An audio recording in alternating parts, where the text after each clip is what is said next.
Bom, boa tarde, pessoal. Eu sou o Ayub. Vamos conversar hoje sobre boas práticas na compra e venda de trânsito IP. Mas, quando eu falo boas práticas, não são na negociação em si ou no marketing comercial, e sim na parte técnica de como você avalia essa compra e como você constrói essa venda. Tem como colocar o tempo para mim aqui, por gentileza? Bom, quem é o Ayub e por que eu falo disso? Eu sou apaixonado pela internet desde 95. Quando ela chegou, a internet, a operação dela comercial no Brasil, eu esperava pela chegada dela, sou da geração do ABBS, que foi para a internet. Desde a primeira vez que eu vi o primeiro trace route, eu fiquei apaixonado, eu queria descobrir como isso funcionava, e desde então torturo diariamente a internet para entender como é que ela funciona. Ocupei várias posições em empresas diferentes, sempre ligado à internet e tecnologia, atuo como professor, autor, conteudista nesse ramo, e hoje atuo como diretor de operações da Nova Core, mas tanto na minha carreira como pregressa como atual, eu sempre estou dos dois lados do balcão. Eu compro o trânsito IP, vendo o trânsito IP, e aí quero compartilhar essas boas práticas que eu construí através desse tempo todo. A minha produção é centrada pelo nome Ayub.io, então aí todas as minhas referências, meu canal no YouTube que eu falo sobre esse tipo de assunto, nosso ramo de atuação, meu blog, meu Twitter, LinkedIn, o e-mail para contato direto, eu vou repetir esses contatos ao final da minha fala. Mas, afinal, o que é o trânsito IP e por que ele é importante? A gente tem, conhecida do público, duas modalidades do acesso à internet. Temos a banda larga, que as pessoas têm em casa, na empresa, que é o tal do link compartilhado, e o link dedicado. A diferença deles é o link compartilhado, você tem uma garantia menor de banda, enquanto o link dedicado, como o nome denuncia, ele é 100% dedicado. Mas uma das principais características é quanto aos recursos de numeração. Para o link compartilhado, a gente tem um IP muitas vezes compartilhado, no caso do IPv4, enquanto no dedicado é comum você encontrar oferta com mais IPs. Existe um degrau superior do link dedicado que é pouco conhecido pelas organizações, que é justamente o trânsito IP. O trânsito IP ele oferece características técnicas superiores ao link dedicado. Então, um link dedicado com esteroides, que isso, obviamente, se reflete na qualidade desse acesso à internet. Agora, quando que é necessário o trânsito IP? Quando que uma organização deve fazer esse salto qualitativo de sair do link dedicado e ir para o trânsito IP? Bom, o primeiro caso é se você revende esse acesso. Se você revende o acesso à internet, é sine qua non você ser um sistema autônomo, utilizar o protocolo BGP e adquirir esse trânsito IP, utilizar os seus próprios recursos de numeração para poder identificar a conexão dos seus clientes. Esse é o caso mais conhecido. Mas também, se você revende o acesso de outro ponto de vista, que é o do data center, se você é um data center, você sim tem que ser um sistema autônomo e utilizar o trânsito IP em detrimento de links dedicados. Ainda existem data centers operando no Brasil que ainda não são sistemas autônomos. Também, quando você é um provedor de conteúdo, ou uma CDN, que aí é preciosíssimo. O seu business é entregar bits, conteúdo digital para o seu consumidor, para o seu usuário. Se você é uma OTT, uma empresa de streaming, é importante que você seja o trânsito IP para poder usufruir dessas qualidades que o trânsito IP traz. E quando, em último caso, que seriam os usuários finais, quando pessoas via internet acessam a infraestrutura na sua organização, principalmente poder público, emissão de nota fiscal, os DETRANS, universidades, isso é um caso muito comum, healthcare, hospitais, empresas de diagnóstico, de imagem, as seguradoras, todas elas também têm esse tipo de demanda de serem acessadas por alguém e aí elas se tornarem um sistema autônomo e adquirir o trânsito IP é muito importante em detrimento dos links dedicados e, nesses casos, pelo amor de Deus, jamais façam com banda larga. Agora, a minha fala é voltada para o público majoritário aqui. A maioria de vocês compram trânsito IP, alguns poucos de vocês vendem trânsito IP.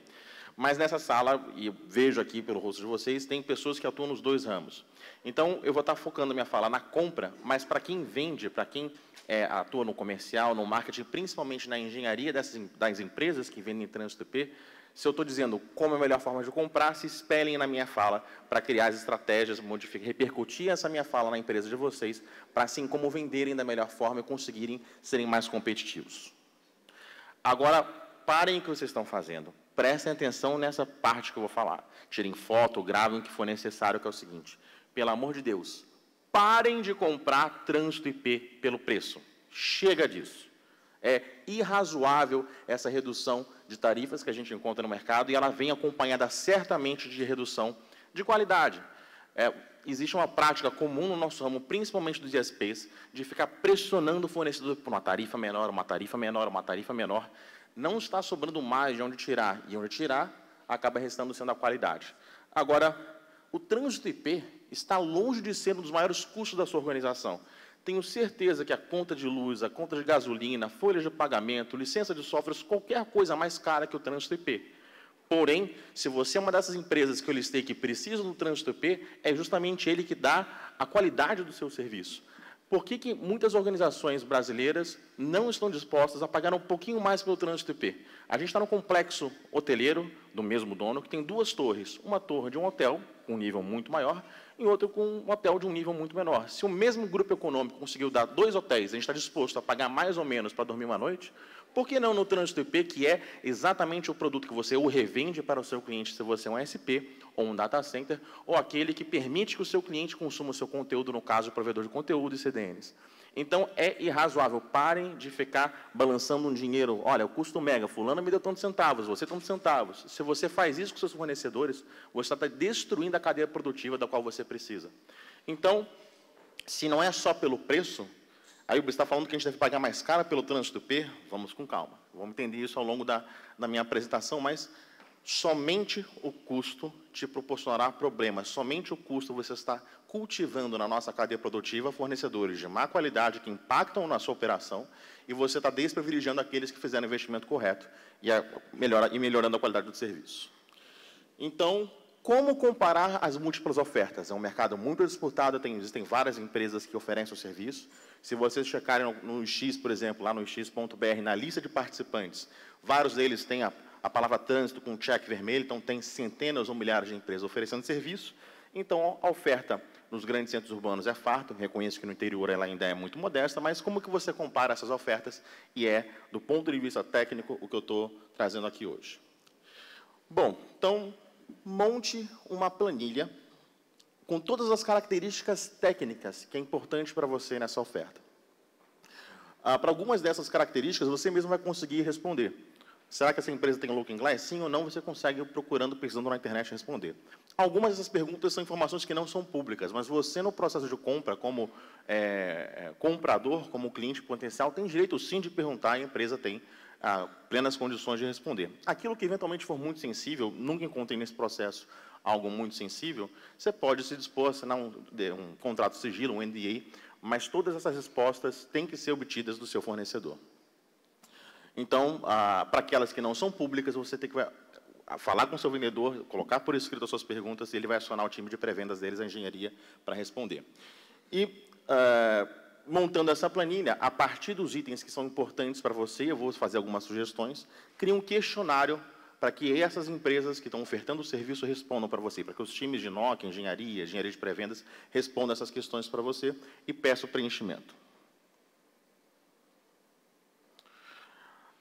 Como fazer esse questionário? Faça perguntas numeradas e aplique esse mesmo questionário a todas as empresas mantendo a mesma numeração. Por que isso é importante? Se você tem 3, 4 empresas ou 10 empresas, como eu já fiz de uma vez só, você vai ter uma enxurrada de respostas, uma enxurrada de informações. Se você não manter rastreado que a pergunta 11 é sobre black hole, você vai se perder nessas informações. Então, pergunte todos com a mesma numeração. Para algumas empresas, a pergunta faz sentido ou não. Por exemplo, você é conectada à operadora XPTO? Se esse questionário vai para a própria operadora, ela é uma das participantes dessa disputa, você não vai perguntar se ela é conectada a ela mesma. Então, você omita. Essa pergunta não se aplica a você, quando entregar esse questionário a ela. Mas utilize os mesmos números para que você consiga ter um processo gerível dessas informações, até porque eles são muito extensos. Agora, se você receber uma resposta, e tudo isso por escrito, tá? Não façam isso por voz, por vários motivos. Não só vai ser mais difícil você, numa reunião, compilar essas informações, como também, se foi por escrito, você pode cobrar depois aquela característica. Se durante o processo de venda o cara falou, tem pintinhas de bolinhas roxas, e o produto não vem sem, se ele falou durante o processo comercial, ele tem que honrar com aquela oferta que ele te fez, né? Então, nessa troca de e-mails ou de mensagens ou de documentos, você precisar de esclarecimentos, isso vai acontecer. As empresas ainda não estão muito acostumadas a receber esse tipo de questionamento. Você vai pedir um esclarecimento, continue respeitando as numerações. Então, por exemplo, se no item 11 você recebeu de uma empresa, um IP Transit Provider, um IPT, uma resposta meio esquisita, quando você pede o esclarecimento, mantenha 11A e refaz a pergunta. 11B, mantenha o rastreamento, o thread, a linha desses questionamentos para você organizar e montar a sua planilha corretamente. Agora, um exemplo concreto aqui de questionamento. Então, essa é uma pergunta legítima que eu faço, e essa pergunta é em número 38, e é um número pequeno. Sim, eu pergunto quase entre 50 e 100 perguntas que eu mando para os upstreams, descontando os A, B, C, D. Quando as empresas recebem esse questionário, tem alguns comportamentos. Algumas falam assim, nossa, nunca ninguém perguntou isso, e ficam satisfeitas de poder responder e esclarecer isso. Algumas se sentem ofendidas. Se ela se sente ofendida com você perguntar sobre a característica técnica do produto, isso diz muito sobre ele como fornecedor, né? Algumas poucas vezes eu ouvi, mas eu sou a operadora XPTO, você não conhece ela? Conheço, e por isso que eu estou perguntando. E tem um motivo para perguntar. Então, lá na pergunta 38, só um exemplo concreto, eu coloquei o seguinte: haverá algum tipo de bloqueio de protocolo ou rate limit nos IPs /30 que vocês nos darão para o fechamento da sessão BGP? Caso tenhamos algum problema com o BGP, podemos utilizar esse endereço para navegar na internet normalmente, fechar VPNs como se fosse um link dedicado? Por que eu estou perguntando isso numa cotação de trânsito IP? Qual que é o contexto? Existe uma técnica de mitigação de DDoS que é baseada em túneis GRE. E ataques DDoS têm sido muito frequentes e as táticas de proteção são muito importantes antes do ataque acontecer. Até um off-topic aqui, nesse evento eu nunca fui tanto abordado para receber ajuda com mitigação de DDoS. Na edição passada da Semana de Info no GTS, eu palestrei sobre DDoS como ação anticompetitiva. Antes de subir aqui esse palco, tinha um sistema autônomo aqui no evento que estava sob ataque, me mostrou os dados, eu dei algumas sugestões. Então, sejam atentos com DDoS e implementem a mitigação de DDoS antes que aconteça isso com vocês. Estamos diante, nessa semana, pelo menos, de uma epidemia de ataques de DDoS no Brasil. Mas, voltando à nossa on-topic aqui. Então, para mim, isso é importante. Se eu vou comprar um trânsito IP, eu quero saber se nessa conexão, nesse link dedicado com esteroides, eu posso fazer uma VPN ou túnel GRE para fechar numa nuvem de mitigação de DDoS. O que essa empresa respondeu? Eu copiei e colei a resposta, só troquei XPTO para omitir o nome da empresa. Ele falou o seguinte: o bloqueio é para ICMP e navegação do IP1/30. É apenas para a conectividade entre o CPE cliente e o backbone dessa minha empresa XPTO.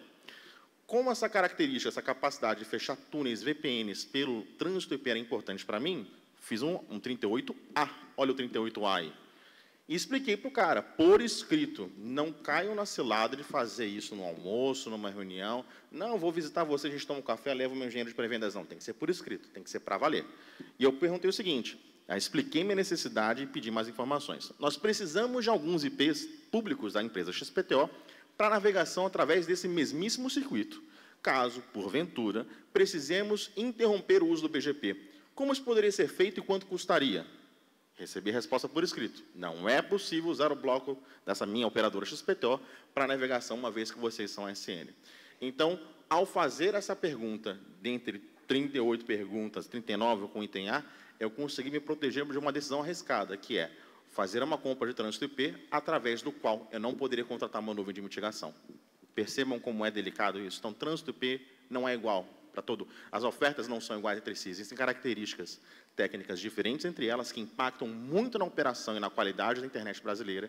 E a gente precisa ser atento a esses critérios e a esse método, essas boas práticas que eu estou compartilhando com vocês e é como eu faço. Tá? Eu falei há pouco sobre algumas empresas que se ofendem.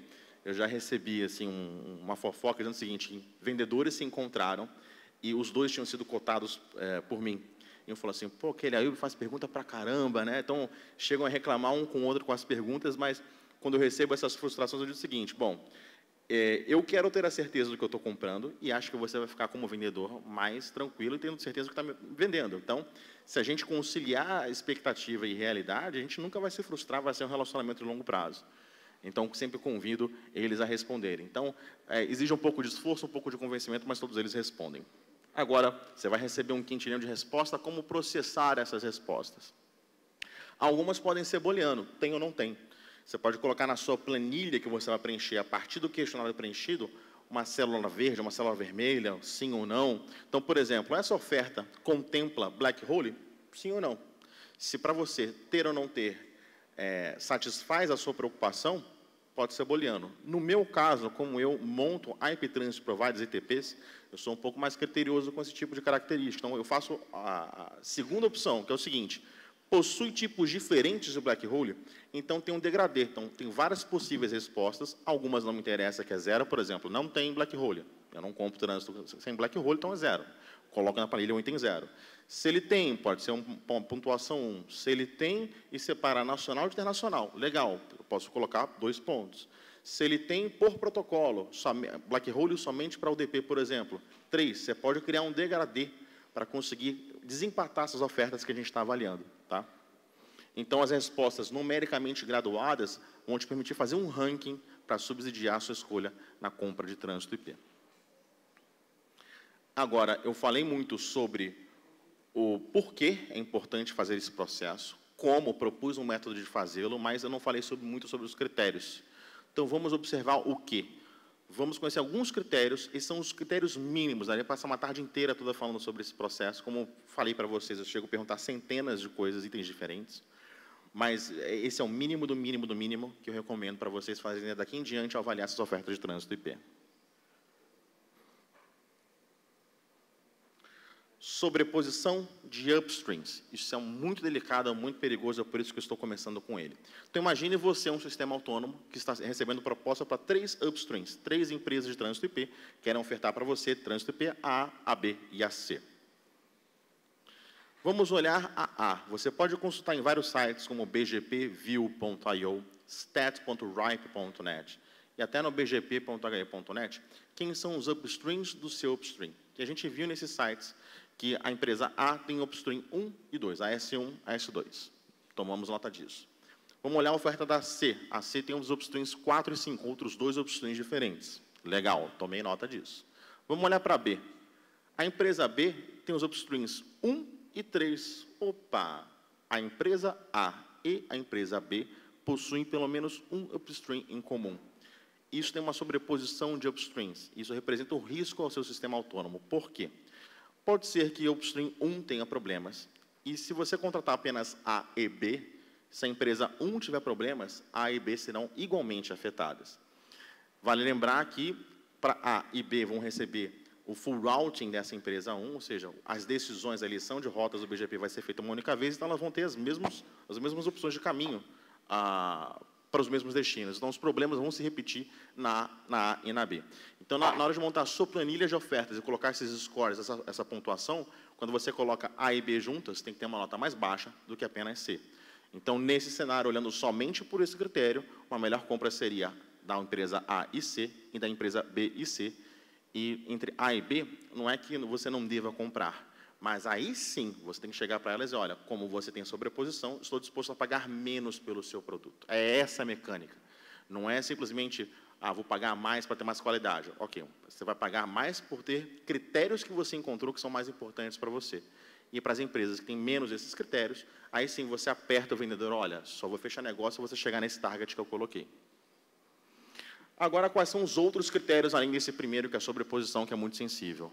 Black hole. Como eu falei, a gente está diante de uma epidemia de ataques DDoS, e, infelizmente, no Brasil, algumas empresas têm retirado da oferta de trânsito IP algo que era sempre presente, o black hole. Eu também pontuei isso no ano passado no GTS. Para mim, você fazer uma oferta de trânsito IP sem black hole é como você vender um carro sem freio de mão. É arriscado demais. Então, um trânsito que não tem esse recurso, ele tem um valor tão baixo de mercado que eu recomendo que vocês não comprem nessa condição. As empresas que o fizeram, não é que elas tiraram o recurso tecnicamente, elas retiraram da oferta. Então, pode ser que na negociação comercial você consiga incluir essa característica de volta. Mas exija que, por escrito, ou no contrato ou na oferta, o cara diga que sim, o black hole é suportado. Também já encontrei alguns casos de empresas que dizem que tem um black hole, mas na prática não tem. Você procura a documentação, não acha, ou acha a documentação, aplica a community e ela não entra em vigor. Então, black hole é um item muito sensível. Então, já que DDoS é uma realidade, todo mundo vai sofrer cedo ou tarde. É inadmissível você ter uma oferta de trânsito IP sem black hole. Exija isso do seu vendedor na sua oferta. Agora, conexão BGP redundante é algo também que eu sinalizo como importante. No nosso ramo, quem tem um, tem nenhum. A Luísa falou algo parecido com isso mais cedo. Como que eu oferto trânsito IP para os meus clientes? Eu dou 2 conexões BGP, oriundas de roteadoras em pontos diferentes, em palpas diferentes, e digo o seguinte, olha, estou dando uma redundância de hardware e geográfica para você, que é meu fornecedor, para meu cliente, perdão. Eu também espero que você tenha uma redundância do seu lado. Pegue uma conexão que eu te dou, configuro no roteador, pegue a outra conexão em outro roteador, de preferência que eles estejam distantes entre si. Então, no meu caso, com ITP, se eu tiver um incêndio no meu POP, ótimo, tem um outro na cidade adjacente que está íntegro, né? Então, isso tem um valor. Então, para a continuidade do seu negócio, para a estabilidade da sua rede, você ter conexões BGPs redundantes com o seu upstream, em lugares diferentes, ou pode ser no mesmo lugar, mas em routers diferentes, também aumenta muito o valor desse produto.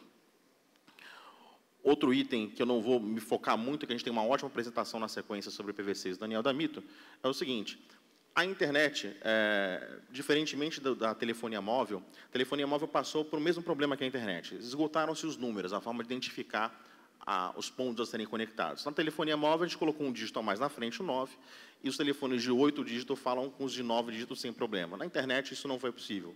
Os endereços IPv4 não se comunicam com endereços IPv6. Mas parte da internet ela é IPv6 e IPv4. E parte da internet é IPv6 apenas, IPv6 only. Então, uma oferta de trânsito, ou de acesso, ou de link dedicado, ou de banda larga, que não tem acesso a IPv6, não tem acesso à internet como um todo. Isso é uma falha, é um não feito. Então, não é admissível um trânsito IP sem IPv6. Então, como que você avalia esse critério, como você pontuou esse critério? Veja nesses sites estatísticas, bgpview.io, bgp.hi.net, se quem está te vendendo o trânsito tem IPv6 com todos os upstreams dele. Porque se ele não tiver de algum ou de alguns, ele não alcança esse destino em IPv6. Isso é muito grave. É não alcançar uma parte significativa da internet. E também verifique se o IPv6 está presente na maioria dos downstreams. Esses sites também mostram estatísticas sobre os clientes deles, os downstreams deles. Por quê? Se por mais que ele tenha IPv6 com todos os upstreams, mas você vê que dentro dos clientes dele isso é pouco utilizado, isso é um mau sinal. Será que não funciona bem? Será que é para inglês ver? Então, se você percebe que na base downstreams tem uma quantidade bacana de empresas que adotaram IPv6, isso tem que ser pontuado melhor na sua planilha de comparação. A quantidade de upstreams, downstreams e peers, a quantidade de fornecedores, clientes e de parceiros de troca de tráfego que esse sistema autônomo tem. Também pelos mesmos sites você pode avaliar isso e pontuar isso. Nesse contexto, quanto mais upstreams, mais downstreams e mais peers, mais valioso é esse trânsito IP, porque ele é mais conectado diretamente e, ao ser mais conectado diretamente, tem uma série de consequências que impactam na qualidade. Desde os critérios de eleição de rota, o S-Path ser mais curto, ele atrai mais tráfego, tem mais magnetismo de tráfego, como também se uma empresa tem relacionamento direto com essas outras organizações e pode fazer diagnóstico, reparos de problemas.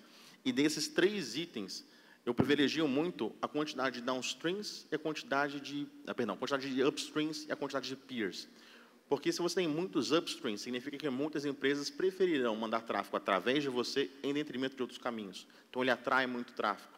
E no caso dos peers, também essas conexões curtas, principalmente com provedores de conteúdo, fazem com que o tráfego escolha com bandas maiores, geralmente, e também com mais qualidade. Então, pesa muito positivamente nessa minha avaliação o número de upstreams e de peers. A presença em X local e regional referencia uma outra palestra dessa semana, do Leonardo da GlobeNet, que falou muito bem sobre X remoto. E o que eu pontuo para vocês aqui é o seguinte: a presença em X remoto, do exterior, internacional, faz sentido quando você está conectado localmente. Qual que é o problema de você se conectar à distância em detrimento da conexão local? Você pode criar caminhos geograficamente longos. Você pode fazer com empresas que estão no Brasil, vão para o exterior e troquem tráfego lá fora e volte. Isso é absolutamente lesivo para a qualidade da internet. Então, se ele está em X internacional, ótimo, desde que existam as boas práticas que o Leonardo falou da GlobeNet na palestra dele essa semana. Se ele está internacional sem local, fique suspeito, isso tem que ser pontuado negativamente. O local de adjacência desse sistema autônomo que está tentando te vender trânsito, com essas são importantes para você. Existem sistemas autônomos brasileiros que tendem a não trocar tráfego no Brasil. Como é que você avalia isso? Se essa empresa tem um Looking Glass, o que eu costumo fazer? Eu tenho uma lista, uma planilha com IPs importantes dos principais destinos. As operadoras móveis, banda larga de operadoras nacionais, como a Oi, por exemplo, de vários estados. E toda oferta que eu avalio de trânsito IP, eu entro no Looking Glass e fico traçando rotas para esses destinos. E fico avaliando se esse encontro é estadual, se esse encontro é no Brasil, se esse encontro é no exterior. Então, pensem, por exemplo, estar bem conectado ao Detran do seu estado, e a Secretaria de Fazenda não é importante, ou ao SERPRO, onde é processado na Receita Federal o RPF, trace 3 routes para esses destinos, avalie a conectividade dessa oferta para você. E pergunte, no meu questionário pergunto, em qual cidade a sua rede troca tráfego com o operador XPTO? E vou dizendo os ASNs e peço que eles me respondam isso, para evitar que a latência aumente para destinos que são importantes para você. Atualização de prefixos por IRR, também é um critério muito importante, principalmente se você vai revender esse trânsito. É um processo manual, com grande chance de erro humano e lento se você não o faz através de RR. Temos hoje à disposição uma tecnologia fácil para que a gente pare com essa burocracia, eu vou falar um palavrão aqui, com essa burocracia de ficar pedindo por e-mail, por favor, upstream, atualize os prefixos que eu tenho desses meus novos clientes. Não faz sentido isso. Uma empresa, uma oferta moderna, atual, contemporânea, de trânsito IP, ela tem que ter suporte a RR. Não faz sentido essa troca de e-mails pedindo atualização de prefixo, pressione seu fornecedor para fazê-lo. Então, vale menos o mega de uma empresa que não adota IRR, porque ela cria um trabalho para você e aumenta o tempo de ativação dos seus downstreams. A adesão Manners foi bastante citado aqui ao longo da semana. O que eu recomendo você olhar, avaliar sobre a adesão Manners? Se uma empresa se esforçou para adotar as melhores práticas, se preocupa com a segurança da operação da internet, isso muito diz a respeito do time de engenharia dela. Então, se ela tem esse cuidado em aderir a essas boas práticas, que dirá na oferta do serviço que você vai receber. Então, é uma estrelinha, um ponto muito positivo, um ótimo sinal de uma oferta trânsito IP de uma empresa que se esforçou para fazê-lo, está atuando para uma internet mais segura. Se essa empresa é arredia de entrar, em participar de eventos como esse, aderir às boas práticas, isso é um mau sinal e o trânsito IP dela tem que valer menos.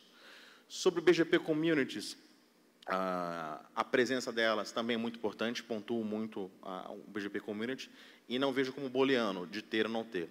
Até aqui antes do coffee break, algumas pessoas perguntaram, mas fulano não tem BGP Community? Não, tem empresa famosa e grande que não tem BGP Community. Como que você tem que avaliar as BGPs Community da oferta que você recebe? Tem duas categorias de BGP Community. Aquelas que são informativas, que carimbam as rotas, os prefixos, para você saber de onde a rota foi apreendida, se foi em algum continente, se foi em alguma cidade, essa característica varia. E aquelas BGP Community de ação, que modificam, manipulam o tráfego. Então, no degradê do seu ranking, você tem que pontuar. Quando tem só as informativas, seria o primeiro. Quando não tem, é 0. Quando tem as communities informativas, seria um degrau 1. Se ela tem essas de manipulação de tráfego, o degrau 2.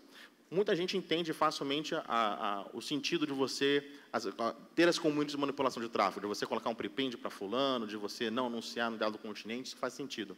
Agora, que eu vejo poucas pessoas saberem para que servem as communities informativas. Por que seu IP Transit Provider, seu ITP, está te dizendo assim, olha, essa rota eu aprendi em Miami? Porque pode ser que você aprenda dos seus trânsitos o mesmo prefixo, a mesma rota, o mesmo destino, só que um aprendeu no exterior e um aprendeu no Brasil. Se eles carimbam essa informação na BGP Community, você pode fazer um filtro de import no seu BGP para poder preferir a rota nacional em detrimento da internacional. Então, para a qualidade do seu sistema autônomo, para que você consiga manter o tráfego nacionalmente e tenha latências baixas, é importante que o seu fornecedor carimbe de onde ele aprendeu os prefixos geograficamente. Então, pouca gente dá atenção a essa característica, é uma das mais importantes. Então, BGP Community não é só booleano, ter ou não ter, também procure se eles carimbam esse tipo de informação geográfica. Looking Glass, não só a presença do Looking Glass ajuda a gente a decidir, a avaliar o local de adjacência entre destinos importantes, se na Secretaria de Fazenda, se no SERRA, próximo do Detran, se no site do conteúdo que os seus clientes acessam, a conexão, a rota, ela é boa, mas também muito diz a respeito de um time de engenharia se ele disponibiliza o Looking Glass. Porque você que é cliente, você tem o telefone de suporte, você tem o e-mail do NOC, você tem escalation list, qualquer problema, você consegue acionar seu upstream diretamente. E o mundo? Né? Não faz sentido você conseguir acessar bem o seu upstream, mas o mundo tem que acessar você através dele.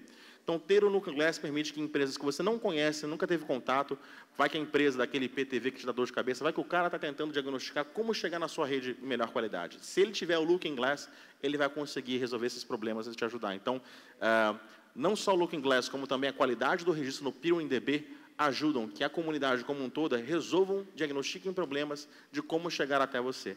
Então, um upstream que tem esses dois itens muito bem trabalhados também vale mais o mega deles. E no caso do Brasil, a presença de NOC DBA também muito diz a respeito dessa empresa. Ela está se tornando, a NOC dela, o CSIRT dela, está se tornando acessível para fazer diagnóstico de quaisquer problemas. Ou seja, essa é a lista de critérios básicos, o mínimo do mínimo do mínimo que eu recomendo para vocês. E aí, a partir disso, aí sim, você monta 3 grupos. Uma oferta básica, quem nessa planilha teve uma pontuação baixa, não tem tantas características que para você são importantes. O peso de cada característica é algo que você tem mais condição de dizer do que eu. Então, aquelas que ficarem baixas na pontuação no ranking, oferta básica, aquelas que ficaram com uma pontuação intermediária, vocês coloquem na caixa intermediária, e na oferta avançada, que tem todos os recursos, todos os berenbelas e perfumes que você gostaria, você coloca na oferta avançada. Aí sim, nesses grupos, você fala, olha, a oferta ganhadora é de X centavos, quem dá mais? Aí sim você deixa empresas com condições parecidas, com ofertas parecidas, qualidades parecidas, briguem entre si por preço. É uma injustiça você pegar uma empresa que não tem conectividade no Brasil, não tem upstreams no Brasil, não acessa as principais redes brasileiras no Brasil e querer que ela brigue por preço com uma empresa que está conectada com todo mundo, né? São trânsitos e IPs diferentes, então não cometam esse erro de comprar trânsito somente por preço. Estou perto de acabar, vocês já podem preparar as perguntas, vou ter um tempinho bacana para responder perguntas, mas a última coisa que eu não coloquei, que eu queria ver se eu tinha tempo para poder falar e vou ter, é sobre dois assuntos bem pontuais. O tal do trânsito IP puro e do Tier 1. Tá? Não existe trânsito IP puro. É como se fosse... não tem sentido. É como se fosse trânsito IP vegano, trânsito IP sem glúten. É uma característica que não tem subsídio técnico nenhum. Criou-se artificialmente uma moda no nosso segmento, que existe essa coisa chamada trânsito IP puro, que ela vale mais do que as outras. É o contrário. Qual que foi o estopim disso?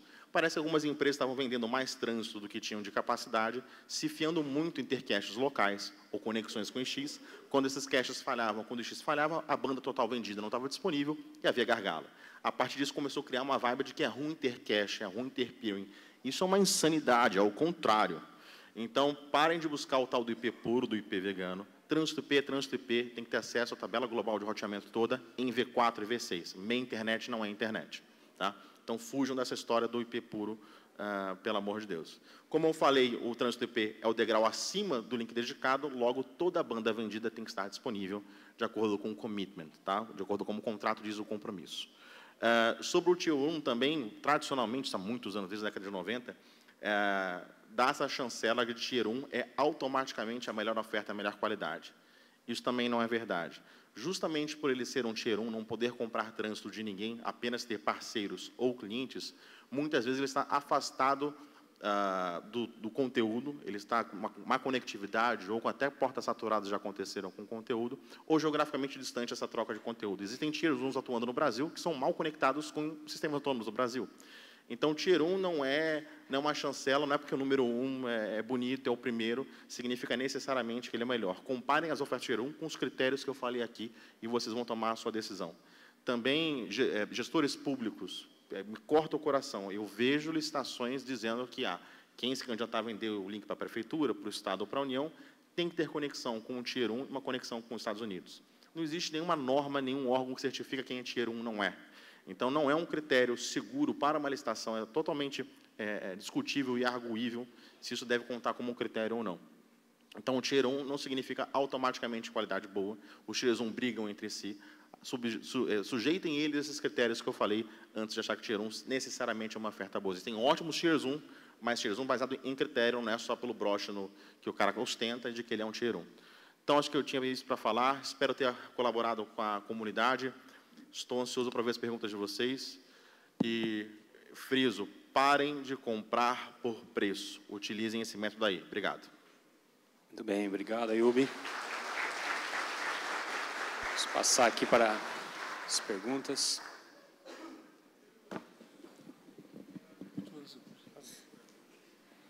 Parabéns, Ayub. Obrigado. Impecável sua palestra. Eu queria dizer que eu já participei com a Ayub de processo de avaliação de upstream, posso dizer que é algo muito interessante, em momentos únicos.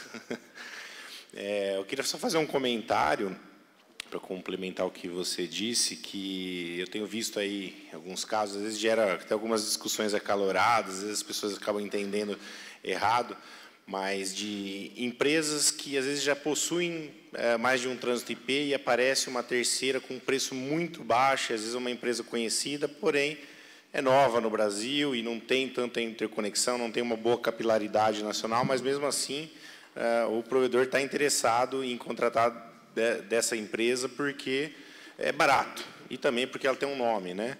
E às vezes ela pode estar dando um tiro no pé, né? Porque se ele está pensando em contratar aquela outra operadora para cancelar uma outra, para reduzir custo, de repente, se ele perder um upstream que funciona bem e ficar só com essa operadora, ele vai ter muito tráfego dando a volta. E outro detalhe importante Às vezes pode não ser uma boa estratégia você pulverizar seus trânsitos IP em muitos trânsitos IPs, porque aí você contrata um pouquinho só de cada um e você não tem um poder de negociação muito grande com nenhum deles. E, às vezes, você tendo 2 ou, no máximo, 3 upstreams, você vai ter a mesma qualidade do que contratar diversos aí só porque eles custam um pouco, né? Então, eu sou da opinião de que muitas vezes é possível, com poucos upstreams, bem escolhidos, de acordo com vários desses critérios que o Ayub colocou, você ter boa conectividade, a latência, no final das contas, vai ser muito parecida ou a mesma, e você vai ter uma operação, a meu ver, mais bem equilibrada em todos os sentidos, economicamente e tecnicamente. Obrigado. Júnior Coraza. Ayub, parabéns pela apresentação, muito boa. Tem algumas perguntas que eu tive que escrever, mas a primeira é sobre a sobreposição dos links, dos trânsitos, ou seja, você compra trânsito de alguém e você não tem poder sobre os trânsitos que ele tem. Ou seja, hoje eu compro o trânsito do ITP X, que tem os trânsitos X. Mas amanhã ele troca de trânsito e posso chegar numa máxima de que eu tenha, num futuro, 2 trânsitos com os mesmos trânsitos. Como fazer, ou qual a sua opinião de fazer isso para eu me proteger disso no futuro? Eu já vi pessoas que, não por esse motivo, esse motivo é bastante nobre, mas por outros motivos, por gostar da grife, só compro de você, faço questão se você comprar trânsito de ciclano, né? Então, eu já encontrei contratos que isso vinha explicitamente. Então, é possível. Se o jurídico ou o comercial da empresa conseguir acolher a sua demanda, ele pode, sim, se comprometer contigo, se ele estiver confortável com isso, de manter no blend dele um certo número de upstreams. Mas isso é deveras incomum. Uma forma de mitigar esse risco é aumentando, talvez, o número de upstreams quando for possível, né? Se você tiver um terceiro ou um quarto, você consegue equilibrar os pratos dessa balança. Mas, sim, é um risco constante. Isso tem que ser reavaliado ao longo do tempo. E, durante o início do contrato, meio e final do contrato, sempre pautar isso. Então, manter um relacionamento próximo com o seu gerente de contas, e se você observar essa movimentação, sinalizar assim, olha, se você me colocar numa situação de sobreposição, não vou ter interesse em renovar. Ele vai dar um pulo dessa altura, vai falar com o time de engenharia e vai mitigar essa solução. Então, existe um caminho jurídico no contrato, você pode pedir se você se sentir ameaçado, se você vê que na tua região tem uma movimentação para concentrar os ITPs, você pode buscar uma proteção contratual para isso, e também aumentar a diversidade de upstreams para conseguir fugir desse tipo de problema. Uma coisa que eu acho muito interessante, o Alan Caldas também gosta de propor isso, que é de você buscar um transporte para um local com mais oferta de ITP e lá comprar trânsito. Então, você buscar um fornecedor de transporte para um local com mais oferta também vai mitigar o risco que você tem de incorrer nessa situação, mas eu sei que nem sempre é possível. Entendi. Eu também concordo com essa última colocação sua, de que é muito melhor, talvez, você ir para um lugar com transporte e comprar trânsito lá. Sobre o que você disse da relação dos IPs de ponto a ponto ou /30, para você subir o túnel de mitigação, por exemplo. A gente sabe que o IPv4 está em escassez. Eu aí já fiz algumas apresentações aqui, sou um grande defensor de que ponto a ponto tem que ser privado. Um dos motivos também é por ataques. Eu já tive problema de que eu recebi ataque no /30 que a operadora me mandava. Então, o que eu acho disso? Eu acho que, talvez não é nenhuma pergunta, mas eu acho que você precisa de um /30 da operadora, ou mesmo um /32 da operadora para esse tipo. Isso tem que estar em contrato, mas ele não precisa estar... Ser o mesmo. Isso, exatamente, exatamente. Ele não precisa ser o mesmo. Então, eu acho que, pelo tanto de ataque que está tendo hoje, é meio arriscado até você ter um IP que você não tem controle sobre ele. Então... Uma outra é sobre a BGP Communities. Quais BGPs Communities você acha indispensável? Você sabe que nós temos, como você diz, as informativas e as que têm alguma ação efetivamente, mas dentro das com ações, nós temos uma que dá prepend, outra que dá local preference, outra que não anuncia por ali, outra que só anuncia por aqui. Então, outras de black hole, óbvio, mas quais dessas você considera imprescindível, essa é a palavra, imprescindível na hora de contratar o trânsito? Vamos fazer um brainstorm aqui. Não anunciar para um dado ASN específico. Vai que você descobre que tem um problema para o Google, para o X de São Paulo, para o X do Rio, para o upstream XPTO dessa empresa. Então, ter as comunidades que você pode pedir para que não me anuncie para um dado sistema autônomo específico. Isso é importante. não anunciar para essas regiões geográficas, se o seu upstream tem um footprint grande no mundo, não anunciar para a Ásia, não anunciar para a Europa, não anunciar para certos territórios. O black hole, se não tiver, não contrate. Os outros prepends, outros casos são mais incomuns. E o último que eu colocaria como essencial alguns chamam de backup. Você muda o local preference do prefixo que você anunciou. Então, às vezes, você não quer, para aquele prefixo, não quer utilizar aquele link, você carimba ele com essa community, o seu upstream vai instalar, ele nem vai instalar essa rota, vai ficar na RIB dele e ele não coloca na FIB. Se ele não encontrar nenhum outro caminho para você, ou seja, se todos os seus links caírem e só ele souber um caminho para você, a ECN renuncia para o mundo. Isso é um recurso muito bacana. Então, dessas características que você me perguntou, que eu falei aqui, eu dei uma geral aqui no evento, a gente teve presente no evento a GlobeNet, a Seaborn, a NTT e a Sparkle. De todas essas características que a gente acabou de conversar agora, a NTT adimple com elas, a Sparkle adimple com elas, a GlobeNet também, e a Seaborn ainda não está com as communities feitas, me prometeu para janeiro. Então, a oferta aqui no evento, vocês podem encontrar empresas, e essas pessoas estão com as fitinhas aqui, os crachás por aí, para conseguir comprar trânsito com essas características. Entendi. Só mais uma coisa, a sua palestra é muito boa. Eu acho que vale um artigo no BPF. Eu não sei se você pode, mas se você puder dar um prazo para a gente para fazer esse artigo, a gente agradece.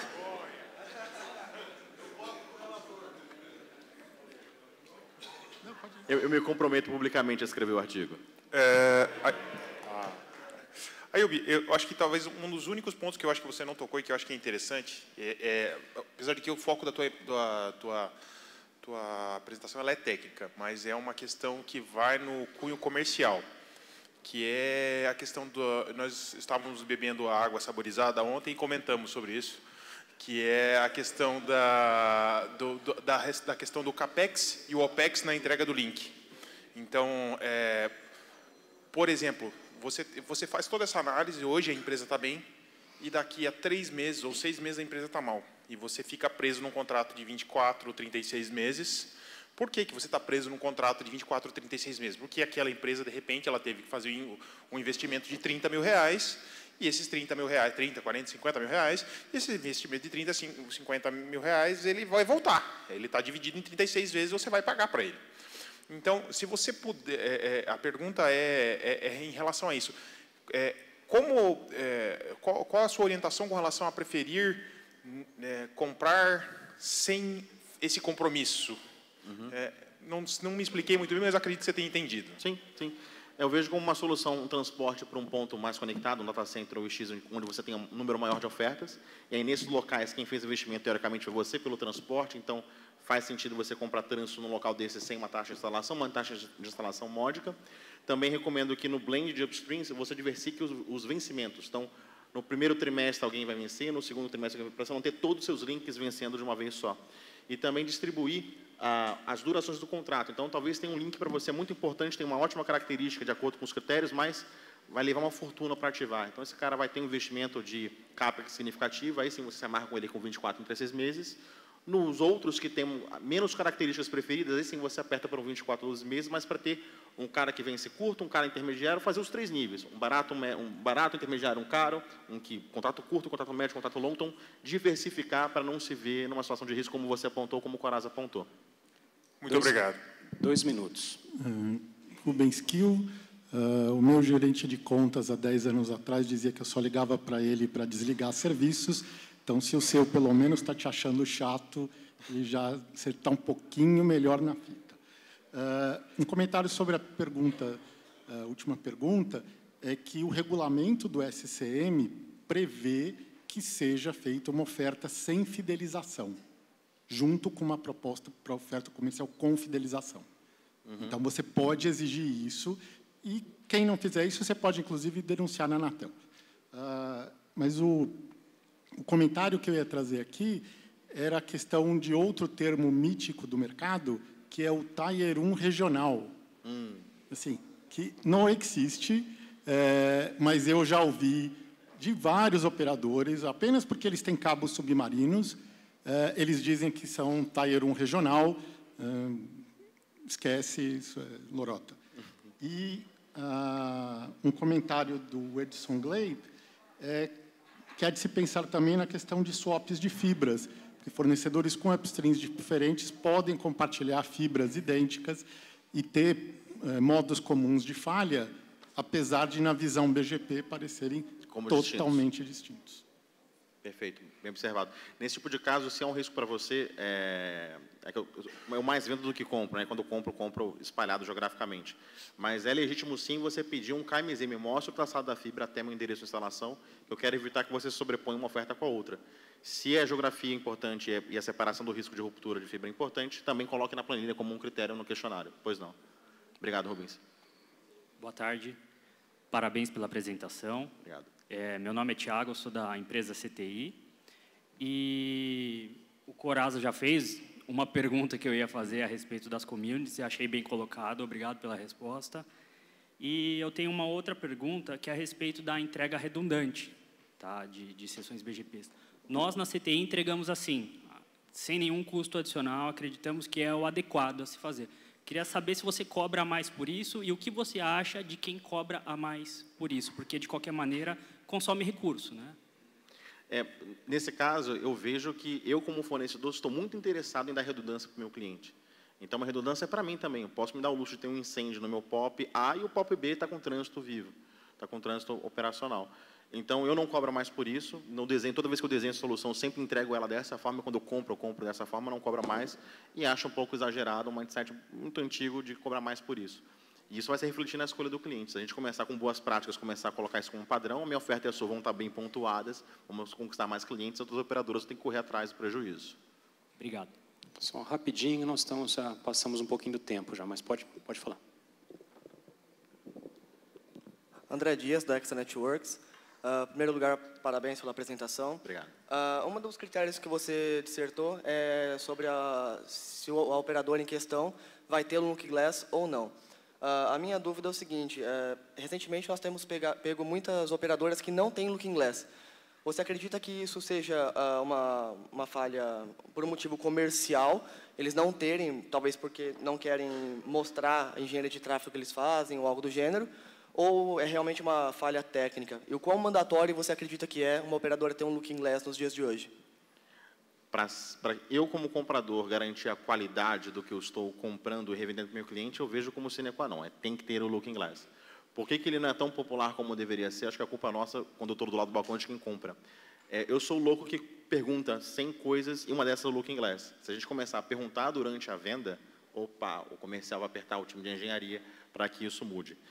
Para hoje, se você precisa muito contratar alguém e tem várias bidders, várias disputantes dessa oferta que não tem o Looking Glass, não se acanhe.